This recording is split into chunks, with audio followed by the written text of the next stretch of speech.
I have a tip this morning that will help you grow your business by improving your interpersonal relationships with customers and potential customers. It'll also improve your relationships with your BNI members, friends, family, and everyone else. Interested? We are all selling a product or service, which is really selling ourselves. You've heard you never get a second chance to make a first impression, which means that your face-to-face meetings with people mean everything to a successful relationship. There is something that many of us do that interrupts that face-to-face meeting. In fact, I'm sure we've all done it from time to time, including me. I feel strongly about this, so it probably affects me more than others.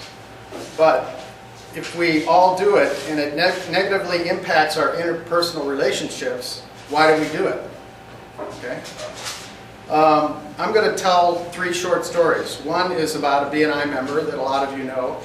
And every single time that I've had a face-to-face meeting with him, he's been texting on his phone.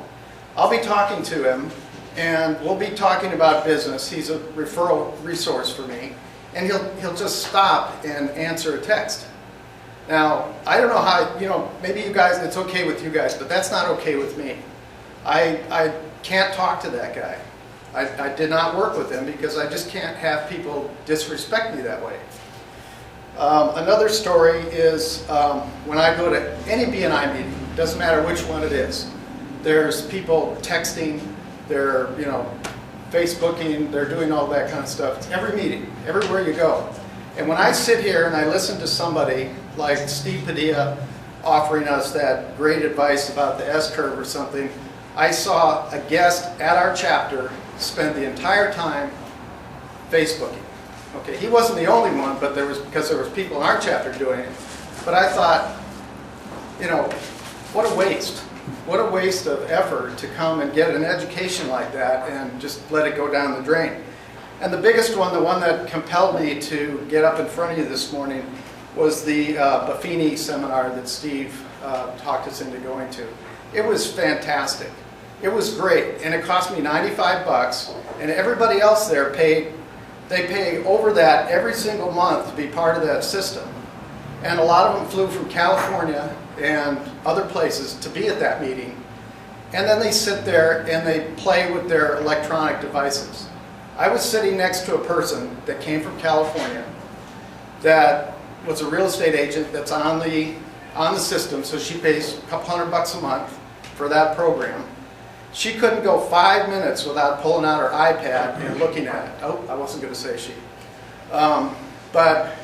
And she was looking at pictures of her family, looking at greeting cards. Okay, there was one moment in that seminar that to me it was very emotional. It was about goal setting, and it was very, very powerful. And everybody, a lot of people in the audience were actually swelling up with emotion, and tears were coming out of their eyes. And she was sitting there on her iPad. She pulled it out during the emotional part and was working with her iPad. And I'm able to keep that away from me, but just think about that. When you work with your electronic devices, think about what you're saying to the people that you're interacting with. And even if you're in a meeting here, think about sharing experiences and the learning and education. So James Rogers is always using being late at our meetings as a valid reason for not referring people. Okay, which I totally agree with. If you're late to the meeting and I refer you, are you going to do the same thing to the customer?